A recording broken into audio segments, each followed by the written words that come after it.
I got involved in mentoring probably about 25 years ago. My dad was a great mentor. He was an auto mechanics instructor at Cooley High School. And he was one of those dads who all the kids who took his class really liked him. He had a great sense of humor. He cared about people. He also was a business owner who hired kids over the summer and during the year, gave them their first jobs. And so they just gravitated toward my dad. Sometimes the word mentoring gets a bad rap. If you look like thousands of years back or historically, people think that a mentor, may have some, oversees this person or this, that, or the other.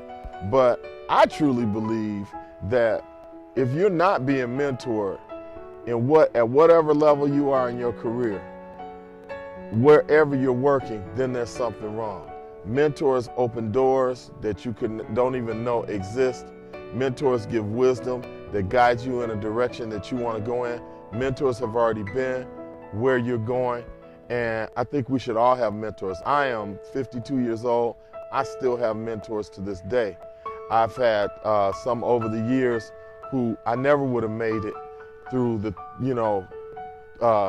I never would have made it to the things that I wanted to accomplish if it had not been for great mentors in my life. So I really believe in mentoring. And I actually spent about 7-8 years studying the value and the impact of mentoring on individuals across the country.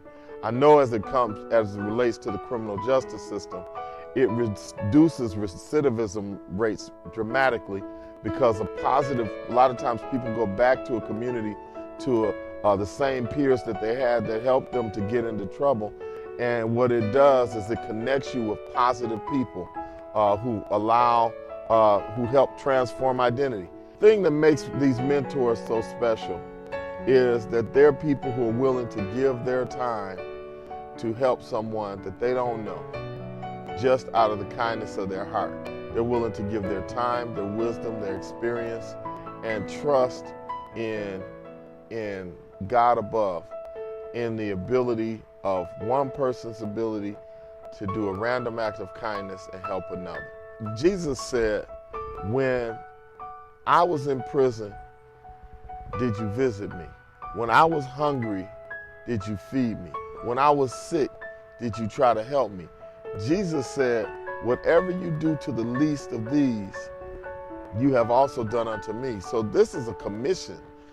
We have created a program here that is wonderful. And I know it's wonderful because of what I've seen in terms of the statistics on returns. You've cut the Washington County's recidivism rate in half. People aren't going back to jail. It used to be 76% of those who were released in Washington County would return.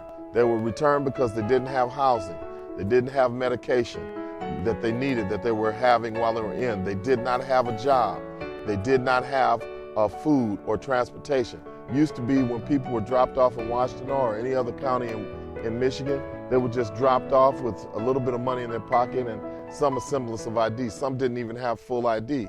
They had a prison ID and the clothes on their back. And sometimes they didn't have supportive family systems and a place to go. So they would end up back in really quickly. What the MPRI program has taken each one of those weak points and put in a substantial resource there. We are extremely excited to have partnered with Mary King and the whole staff at the Catholic Social Services, the MPRI, and with Supervisor Kraft and all the parole agents in the Ann Arbor office of the Michigan Department of Corrections. We're excited because we feel like we're going to make a difference here in this community, be you black, white, Asian, Latino, whatever you are.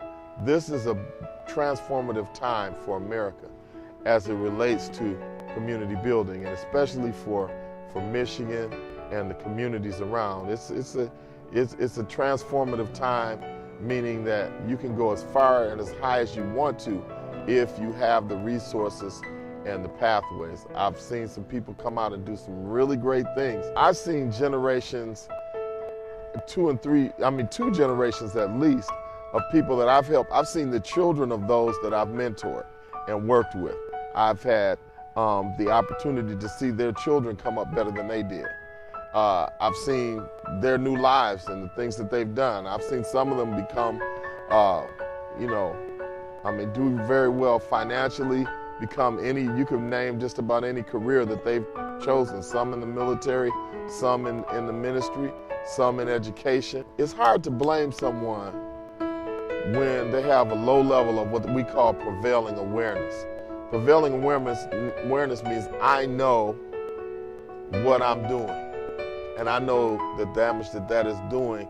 If I'm doing something negative, I'm aware of the damage that I'm doing. I'm aware of what it's doing for me, for the next generation, and what it's doing to my family.